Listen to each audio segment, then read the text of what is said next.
Well, again, welcome back to The Happening. My name is Jorge Shaft, and I think we've been seeing a lot of what's been happening this past week already. Boris Johnson's been doing basically everything, all of it wrong, but doing stuff.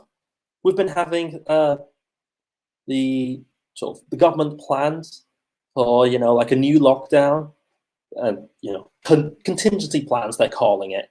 They're going like, oh, gee, we could maybe do something in like autumn or winter about these like this virus killing everyone. It's like, just say you're gonna do a new lockdown. Like, we're all ready for it. We've all accepted it's happening. We're in the third wave. What can we expect? And then finally, I was talking about Andrew Cuomo, the governor of the great state of New York in the US, and how he's a monster who's been like sexually assaulting dozens of women, which is all kinds of fun and games, isn't it? But I'm going to go and talk instead about our last story, our shortest story, and it's also our oldest story at the moment. But, well, let's just dive straight in. Belarusian athlete doesn't want to go home. Where should I start this? I think I'll start this with the oldest article I've got on this list, because this is the last story and the shortest one, but it's also the one I've got the most articles on. I've got NBC News for this, and it says, athlete from Belarus says she was taken to airport to go home after criticizing coaches.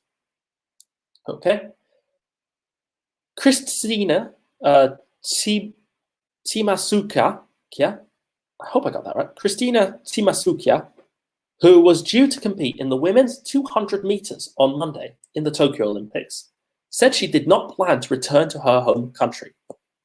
Okay. A sprinter from Belarus said she was taken to the airport against her wishes on Sunday. This would be last Sunday, after I'd done my show, annoyingly. Even more annoyingly, actually, the story is its time was 2:19 p.m., which is just an hour after the last happening. So this was actually happening while I was doing my show. But anyway, I digress. Christine, yes, no. I'm just going to call her Kristina, so just to make it easier. Kristina, who was due to compete in the women's 200 meters, told Reuters she did not plan to return to her country and that she had sought protection of Japanese police at Tokyo's airport so that she would not have to board the flight. I will not return to Belarus, she said to Reuters in a message over Telegram. The Belarusian Olympic Committee did not immediately respond to comment. So what happened? Well, according to the same article, she said she had been removed from the team due to, quote, to the fact that I had spoke on my Instagram about the negligence of our coaches.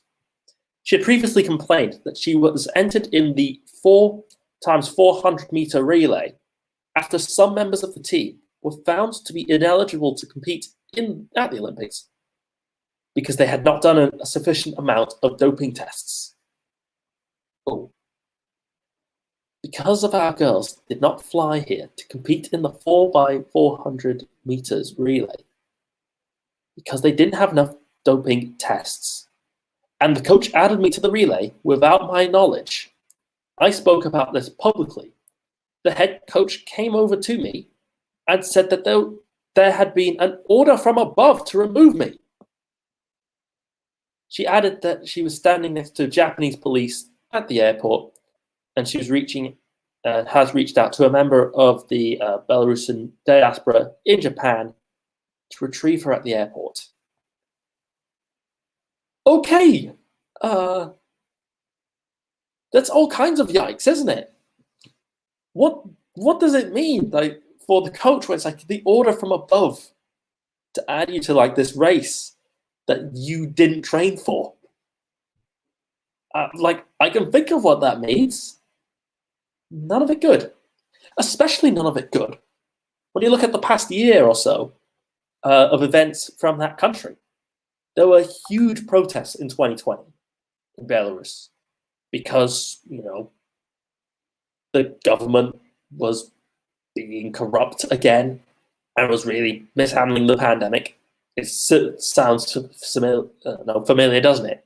and also was being really anti-democratic, and people were not getting their rights, and so a lot of people went out to the streets and they protested. There was huge kind of fights all over the streets.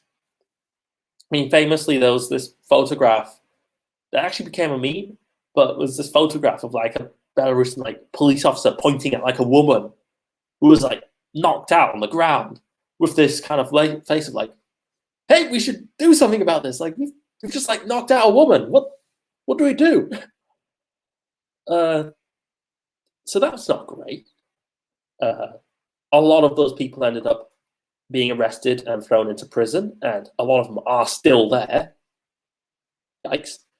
But then earlier this year, there was a whole story where one of the kind of leaders of those protests took a flight from Greece to Latvia. He's like on a holiday basically. And on that flight then got suddenly diverted with like a fake hijacking threat, which then it turned out came from, the Belarus like secret services. Plane lands at Minsk airport, and then the cops show up and just arrested this guy, just like right in the plane, dragged him out in front of hundreds of people, which and now we don't even really know what's going on with this guy, Roman something. It's like probably suffering horrific conditions in really cruel prison. And so when you're an athlete and you get an order from Lukashenko's like the president of the country, quite likely from Lukashenko, saying, "Hey, yeah, compete in this race or else, because like we've been trying to cheat." And then you have the nerve to say, "Actually, I'm not okay with that. No." I mean, she's a brave woman, I'll give her that. Braver than I probably would have been. The story, however, does have a happy ending, because hey, it's been a week. It's going on there. I've got the timeline of events. I'm going to do it by article titles because time's running out. 2 days ago, Belarus athlete told by grandmother not to return. This was NBC, MS News, BBC. A sprinter from Belarus who refused her team's orders to fly home early from the Olympics has revealed she decided to flee after her grandmother warned her it was not safe to return. The grandmother called and said, "Do not come back." Yikes. But then, fortunately, Guardian have got this. Belarus athlete who refused to fly home is granted Polish visa. Christina filmed arriving at the Polish embassy in Tokyo as her husband flees to Ukraine. She received a humanitarian visa from Poland after she was threatened with being repatriated. Poland's deputy foreign minister wrote on Twitter on Monday that the Belarusian sprinter was in direct contact with Polish diplomats and had been granted a humanitarian visa to the country, where she was expected to fly later this week. And then the last story with Yahoo is Belarus Olympic athlete happy to be in safety in Poland. So this does actually have a happy ending, insofar as, she's never going to be able to return to her home country while the current political system remains. But hey, I'd said last week that the Tokyo Olympics were a bit of a mess and that, everything was going wrong with them. But I think this takes the cake. This has been definitely the biggest and most dramatic story that's been coming from the Tokyo Olympics, which has already been quite interesting. Like a bunch of countries got like their first medal ever. Like San Marino got their first ever gold medal at an event at the Olympics. So like being there must have been like incredibly wild as everyone was cheering. But this has been the most dramatic story, I think. And good. I'm really happy it's gotten this happy ending. I hope that she and her husband will reunite either in Poland or Ukraine. Doesn't really matter. And live long, happy, healthy lives away from tyranny and oppression. But what do you think? Let me know in the comment section below. I always make a point of reading them. You could normally call the studio as well with a phone number, but I wouldn't try doing it right now because I'm actually going to be going now and, off to live my life before the government locks us all down again.